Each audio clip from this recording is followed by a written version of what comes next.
of the Constitution's high development aspirations and the opportunities we owe future generations as a result. This national conversation must rise above politics, transcend electoral cycles, and unite us around Ashames.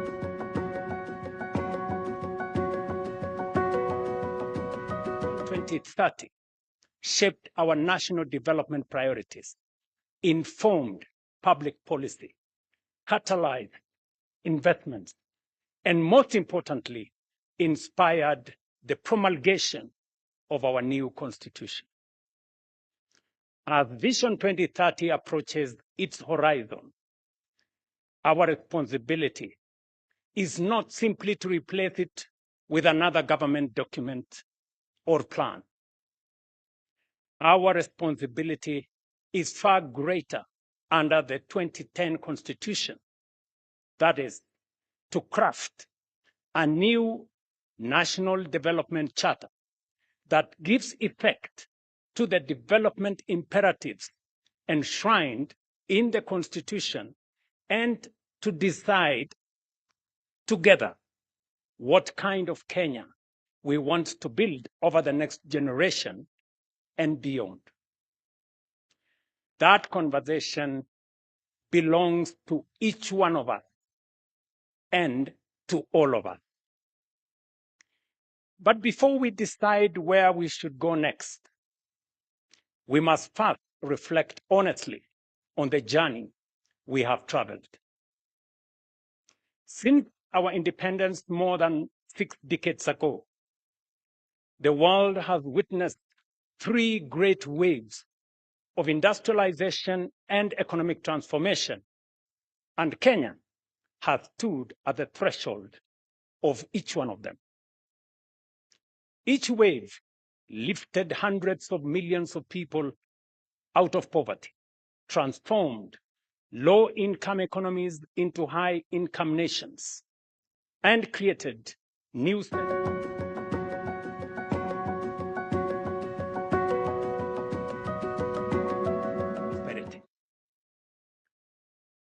The first unfolded between the 1960s and 80s. It involved the East Asian tigers, including South Korea, Singapore, Taiwan, and Hong Kong, which transformed themselves into prosperous, high-income, industrialized economies. The second was in the late 1970s. China, together with Malaysia, Thailand, Indonesia, and Mauritius, embarked on bold economic reforms that lifted hundreds of millions of their citizens out of poverty and transformed their economies into globally competitive manufacturing and investment hubs. The third wave began in the early 90s. Vietnam, India, Bangladesh, and Cape Verde embraced reforms, expanded exports, attracted investments, and fundamentally changed the trajectory of their economies within one generation.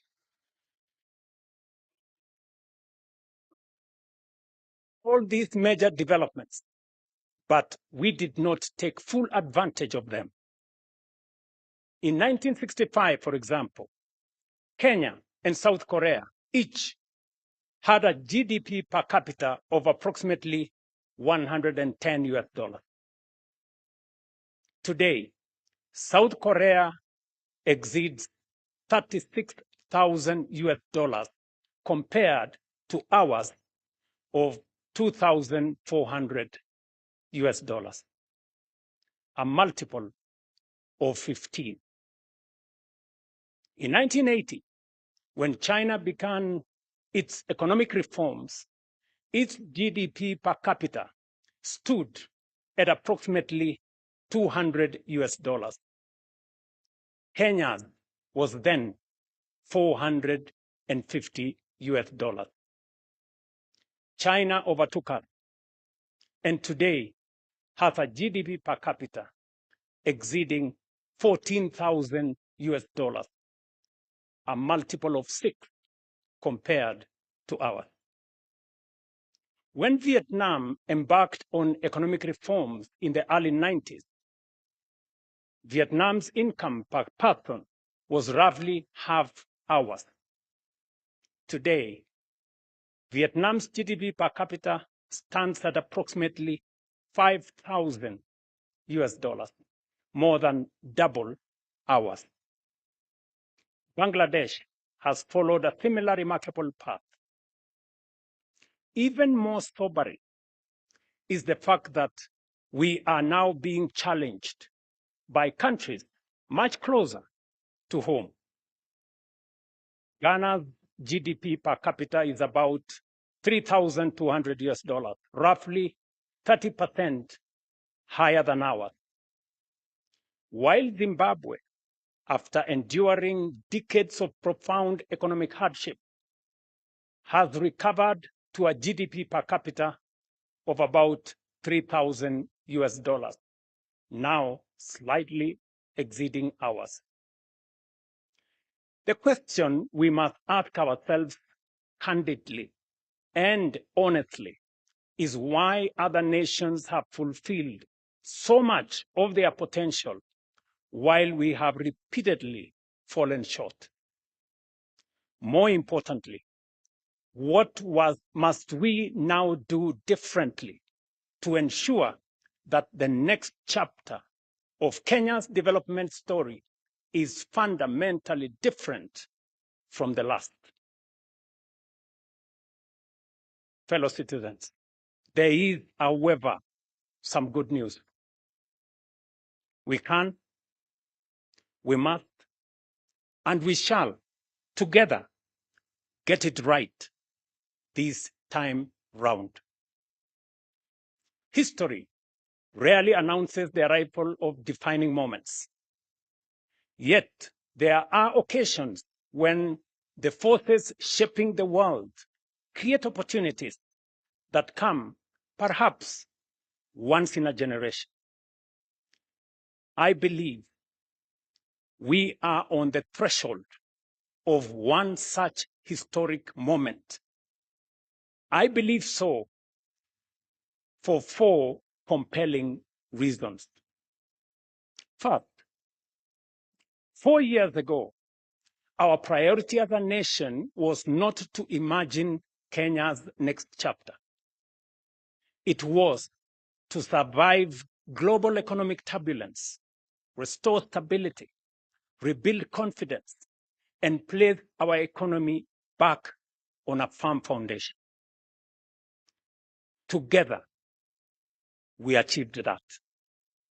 We have restored macroeconomic stability. We have stabilized our currency. We have rebuilt our foreign exchange reserves to over 15 billion US dollars, providing 6.5 months of import cover. Inflation has fallen. Borrowing costs have declined. Investor confidence has returned. Last year, for example, Kenya attracted a record $3.2 billion in foreign direct investment, more than double the amount recorded in 2022. The 2025 IMD World Competitiveness Ranking placed Kenya as the most competitive economy in Africa, reflecting the confidence our reforms have restored. Because we have restored stability, rebuilt investor confidence, and laid a firm foundation for our economy, now is the perfect opportunity for Kenya to begin shaping the next phase of our national development. That is why, in my State of the Nation address last year, I challenged us to begin thinking beyond the immediate demands of today and to start imagining a futuristic roadmap for our nation. That was not simply a call to dream. It was a call to prepare and an invitation to begin building the institutions that will support Kenya's long-term transformation. That journey has already begun. We have already established the National Infrastructure Fund to ensure the investments essential for Kenya's transformation are financed sustainably. It is also why we have established the Sovereign Wealth Fund to preserve and invest the wealth of our nation so that today's prosperity becomes tomorrow's opportunity, shared fairly between present and future generations. Together, these institutions represent more than new opportunities. They embody a philosophy of nation building that lasting prosperity is built through institutions that outlive governments, inspire long-term investment, safeguard intergenerational wealth, and provide confidence in our economy. The second reason why I believe this is our moment is because our current roadmap is approaching its destination.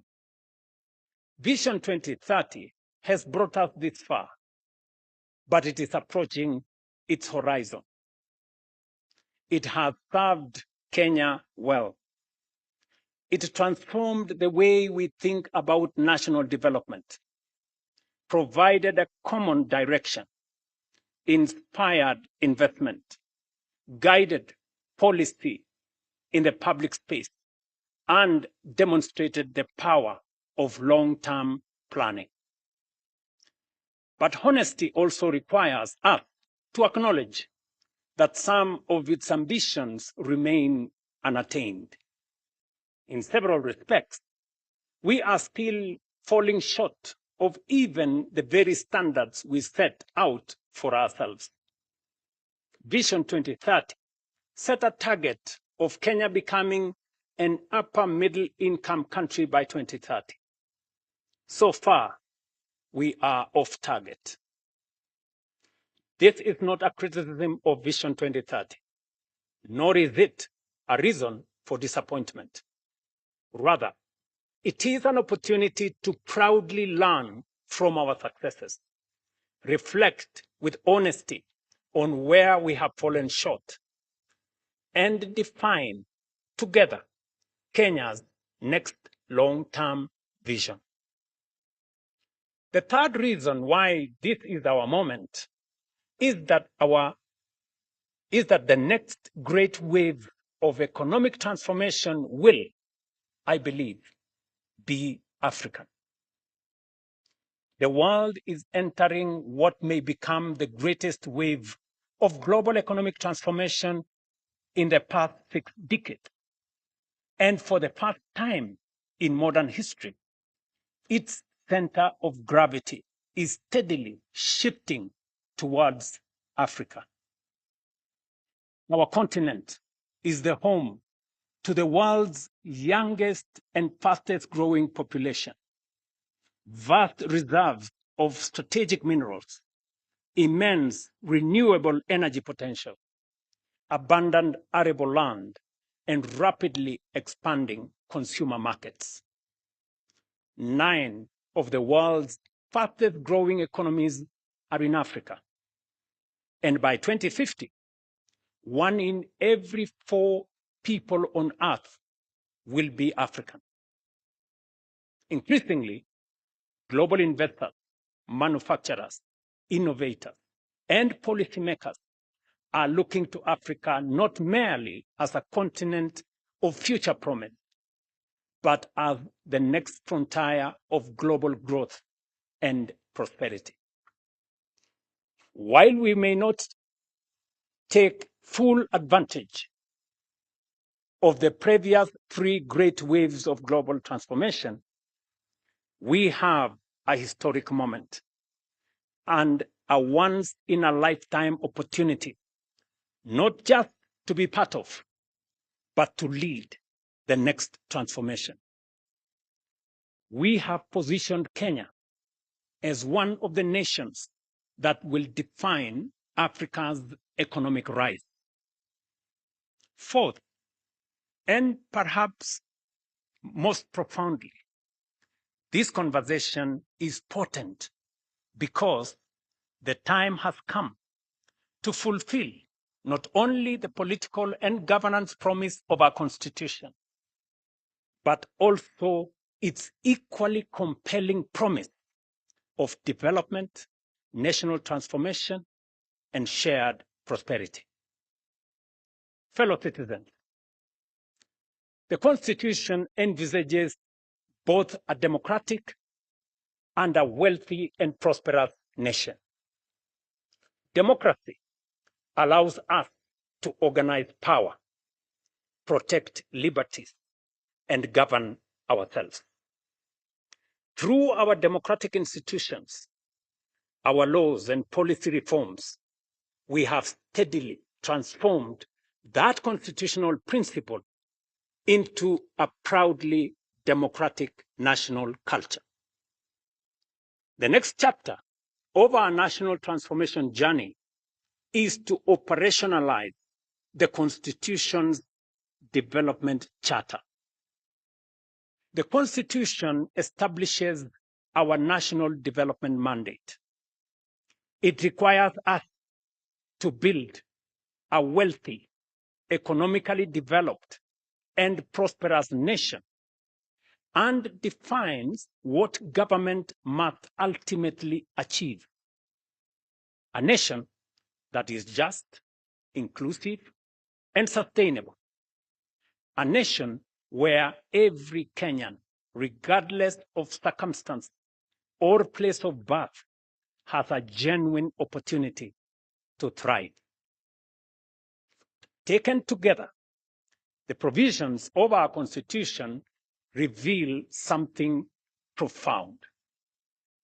They affirm that the purpose of state power is not simply to administer the affairs of state, but to expand opportunity, promote human dignity, create wealth, and improve the lives of citizens. Development, therefore, is not simply a policy preference of those who govern. It is a constitutional imperative for the governed. While the Constitution's preamble commits us to build a nation founded on human rights, equality, freedom, democracy, social justice, and the rule of law, Article 10 of our Constitution speaks to patriotism, integrity, accountability, and sustainable development as among our highest national values. Moreover, our Constitution in Article 43 guarantees every Kenyan the right to the highest attainable standard of health, accessible and adequate housing, and reasonable standards of sanitation, freedom from hunger, and adequate food of acceptable quality, clean and safe water in adequate quantities, social security, and education. Together, we must ask ourselves what these constitutional guarantees should mean in practice. What should an education system worthy of our constitutional promise look like? What should define accessible and adequate housing for every Kenyan? What kind of health system is required to secure the highest attainable standard of health as is provided for in the Constitution? How do we ensure that no Kenyan experiences the indignity of hunger and that every family has access to adequate food of acceptable quality? How do we guarantee universal access to clean and safe water, meaningful social protection, and the opportunity for every citizen to live a life of dignity? Above all, what measurable outcomes should demonstrate that we are truly giving practical effect to these economic and social rights as contained in our Constitution? Equally, we have not defined with sufficient clarity what patriotism, equality, social justice, and sustainable development should demand of us as government, as institutions, leaders, or citizens. Yet, these constitutional aspirations cannot fulfill themselves. We must, as a nation, collectively define the standards by which they should be measured and establish a common national development charter for their realization.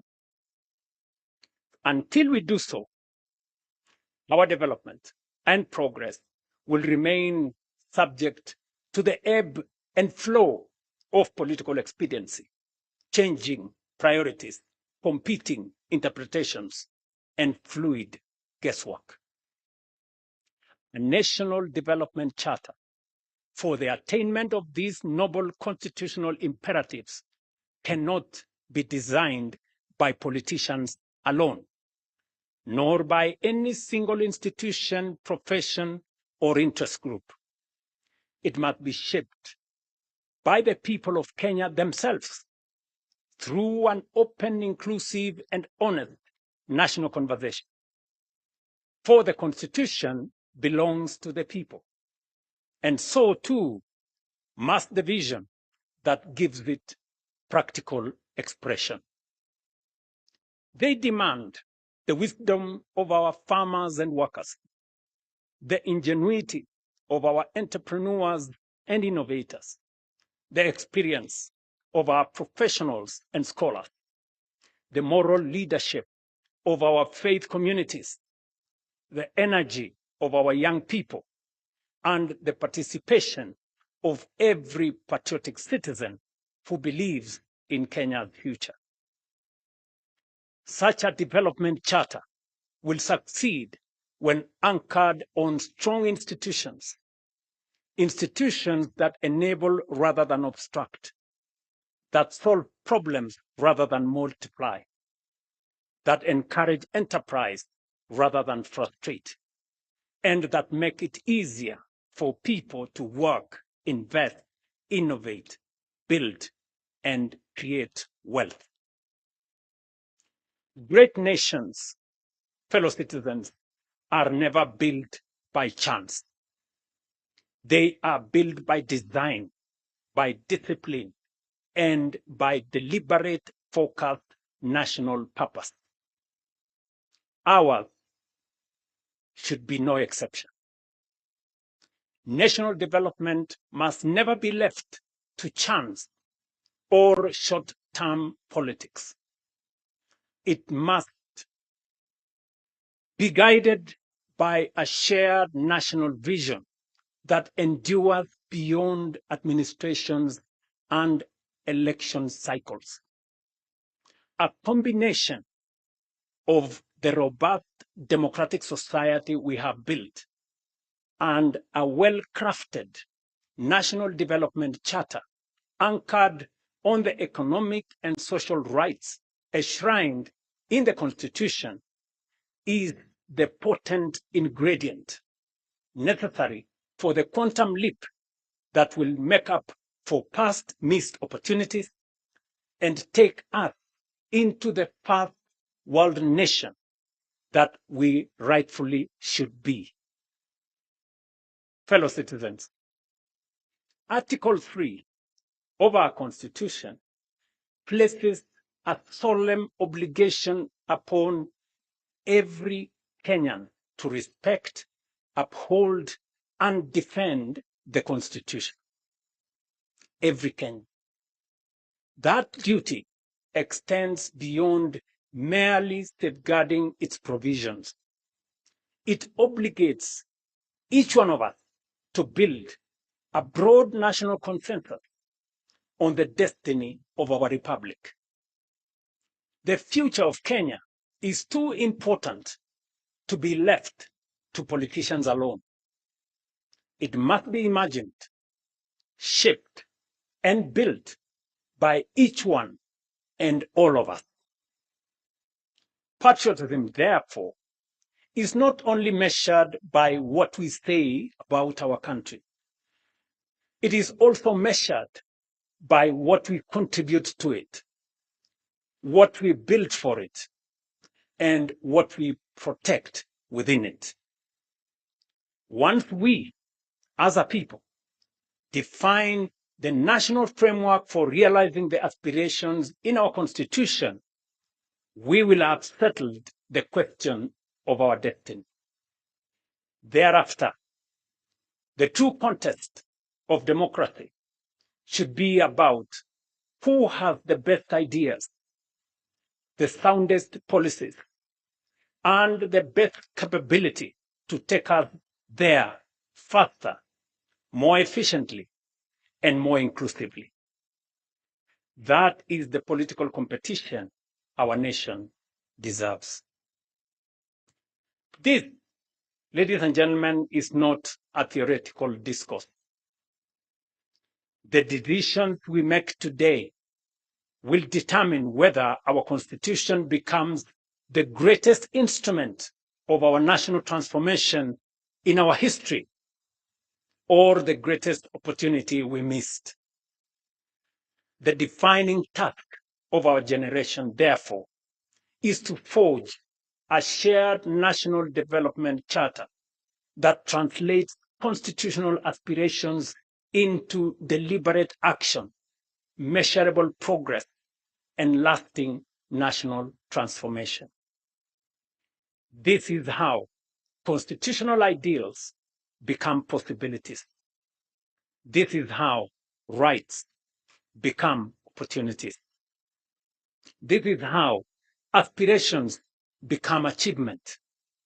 And this is how prosperity becomes lived reality. We must not merely state what our Constitution says. We must fulfill its highest purpose. Fellow citizens, this is the conversation I invite our nation to have. It is not a conversation about producing another government document. It is about forging a new national consensus on the country we intend to become and the standards by which we shall measure our progress. It is about translating constitutional ideals into measurable development outcomes, outcomes into better lives, and better lives into national transformation and shared prosperity.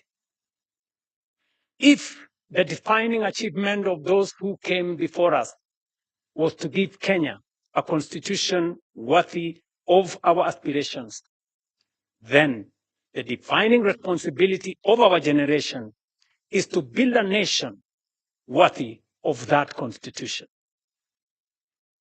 Over the past several months, I have engaged and sought the counsel of current and former national leaders, of political leaders, scholars, business leaders, faith leaders, professionals, civil society, grassroots representatives, and most importantly, young Kenyans from every part of our republic.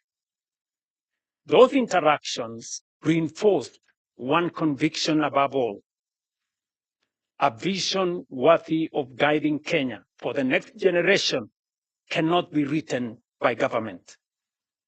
It cannot be crafted by a handful of experts, however distinguished they may be. Nor can it emerge from a single institution or political formation. It must be forged through a genuinely people-driven, citizen-centered, and future-focused national process, one that draws upon the collective wisdom, experience, imagination, and aspirations of the Kenyan people, while remaining open to the very best ideas the world has to offer.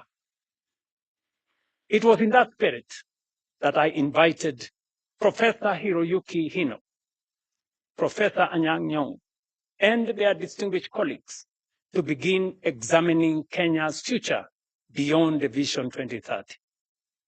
Last week, I had the honor of receiving their proposals on strategic guidelines for Kenya's long-term national transformation. The thrust of their proposal is both ambitious but also achievable: that Kenya can become a prosperous, high-income, industrialized, and globally competitive nation within one generation, provided we remain united in purpose, disciplined in execution, and unwavering in our commitment to long-term national transformation. These proposals provide the foundation for a much broader national conversation, a conversation that now belongs not to government, nor to the authors of that report, but to every Kenyan. Fellow citizens, somewhere in Kenya tonight is a child too young to understand this address. Some may never remember Vision 2030. Others may never remember even this conversation, but they will live in the Kenya we choose to build. That is why this landmark national conversation is a once-in-a-lifetime opportunity. It is about all of us, and also the generations that will inherit the republic we will leave behind. Our Constitution places public participation at the very heart of governance. It is therefore not merely my desire, but my constitutional duty to ensure that the national vision, which succeeds Vision 2030, is shaped through an inclusive, transparent, people-driven, and genuinely national process. Accordingly, on Wednesday, the 12th of August, 2026, we shall formally launch a national conversation on Kenya's future beyond Vision 2030, the most consequential exercise in national reflection and public participation since the promulgation of our Constitution in 2010. We shall bring together every institution of our republic, every county and every generation, leaders from political parties, the private sector, workers' organizations, faith communities, universities, professional associations, innovators, civil society, our creative industry, and above all, our young people will be at the center. In 2010, we gave ourselves a constitution worthy of our dreams. The task of our generation is to build a nation worthy of that constitution. We have secured the foundations of our democracy. Let us now secure the foundations of our prosperity.